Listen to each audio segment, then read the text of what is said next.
Hey guys, it's Shannon from iHeartRadio Canada. We're here with Gracie Abrams. Hey, Congratulations you for having me. Of course, congratulations on this album. Thank you. What a brilliant piece of work. Thanks. It's so good. Thank you. We were just talking off camera that I saw you perform in a little tiny intimate show.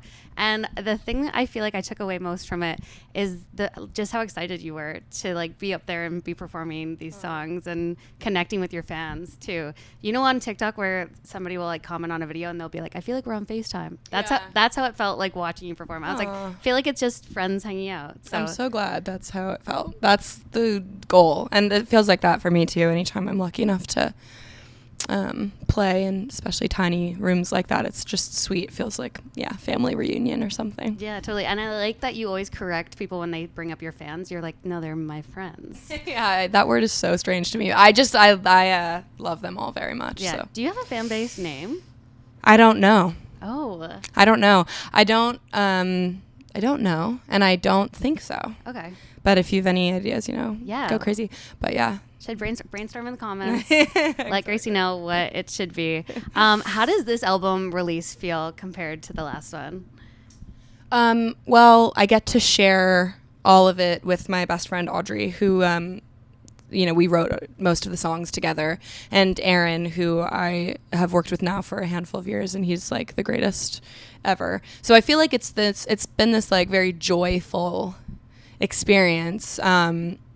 Writing it was the most fun I've ever had, so that was the gift already, and anything extra, any like positive reception, or any reception at all for that matter, is a plus, kind of on top of it. So I feel like you can feel that in this album as well, that you like had more fun with it. I'm glad. Did you record the whole thing at Long Pond Studio?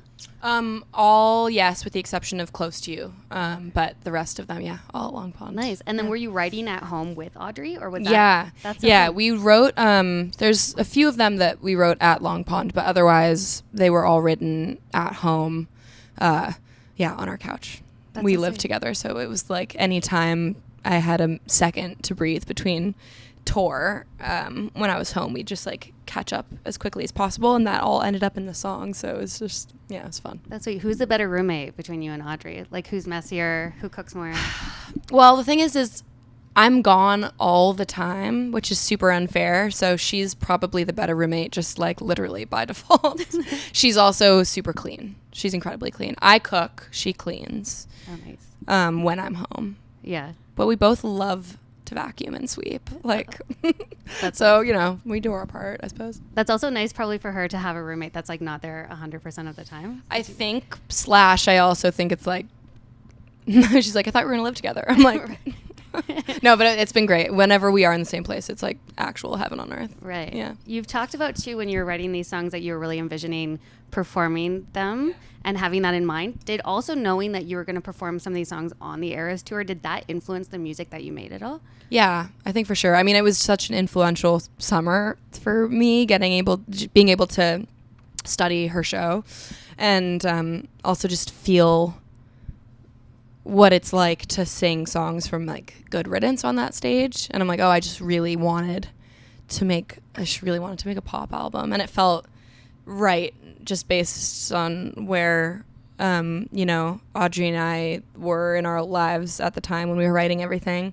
Just it felt like this kind of perfect storm to make an album that is, in my mind, like more worthy of being performed on that stage and in a space like that. I just really wanted kind of something that just felt a little bit stronger. Yeah. And you had mentioned too that it's kind of like you feel a little more extroverted for sure in this music, right? Where do you see your music going from here? Like even more extroverted? Yeah, exactly. I never get quiet.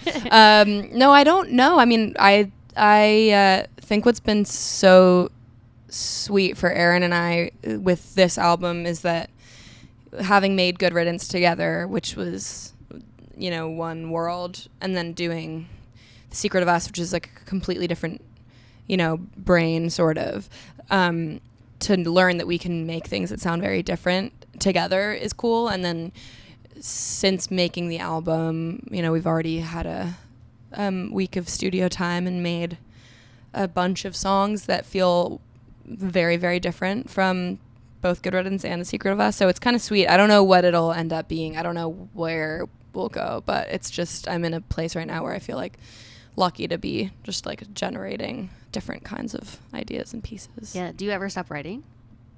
Like not by choice. Sometimes I think there's like periods of time where it just feels more dry.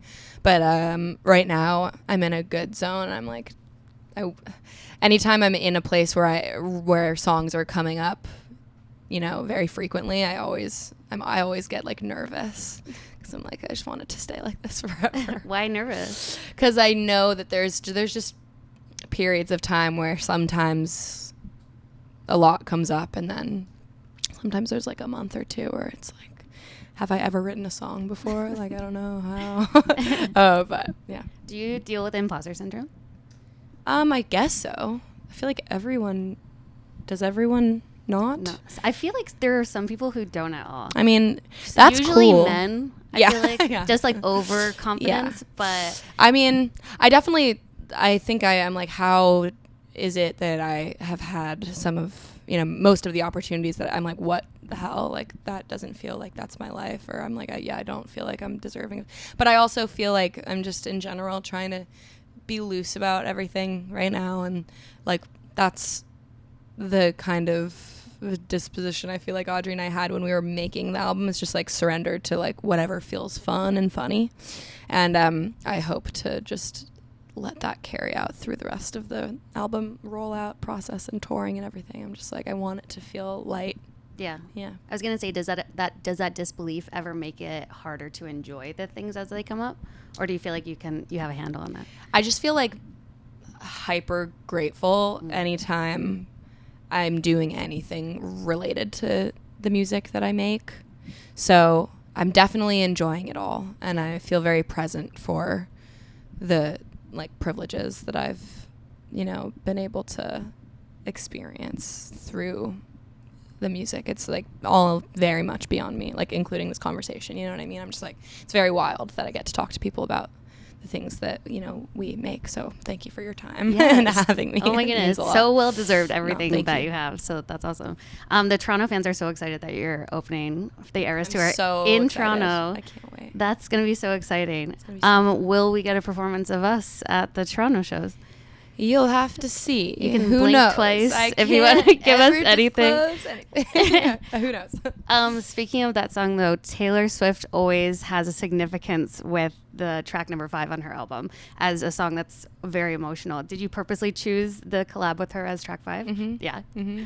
Cool. Totally. Nice. Felt right. Yeah, you gotta, Yeah. right? Yeah. That or 13. That song also, that song, it feels appropriate. Yeah. An appropriate 5. Nice. I love that. Okay. Also, I Love You, I'm Sorry. I absolutely adore. Thank you. Is that a continuation of I Miss You, I'm Sorry? Yeah, totally. It's like a bookend to the story, sort of. And I that was one of my favorite ones to write. We had such a good time making it, and it kind of, I don't know. What I love about all the songs on the album is that they all, each of the, there weren't sessions because we were literally just on our couch, but like every hour that we spent on each of the songs, like there was something uniquely funny to me, and there's no point in sharing it because it's just personal life BS, but the timing of that one was really uniquely special, I suppose. So like I really adore that song. Nice. Yeah. I love it. Is there a significance, I've always wanted to know this, with cakes in your songs? Because like Risk, in the video there's a cake, in Mess It Up there's a cake, there's candles in 21. Yeah. Is that on purpose? I guess it is. Okay. I mean, it's totally on purpose. Yes, it's on purpose. Okay. I was gonna ask, or if it's just like related to your love of baking and like not that deep at all. I think it's a little mixture of both. Okay. Yeah. Nice. Did you write a lot of songs for the album that didn't make it on the album, or did you just write and then? There's definitely a handful, but we were writing with such urgency that it kind of felt like this story that made a lot of sense, and all of the songs that are kind of these different chapters felt like they just kind of immediately had their place. Yeah. So. But there's a group of songs that aren't on the album. Nice. Well, congrats again on the album. Thanks. You nailed it. Thanks. You did such a great job. Thank I you love it so much. Thank you for having me. Yeah, I'm really of course. grateful. Congrats on Thanks, everything. guys. Thank See you at the Eras Tour. Yes. Oh my God, I'm so excited. Awesome. Thanks, guys.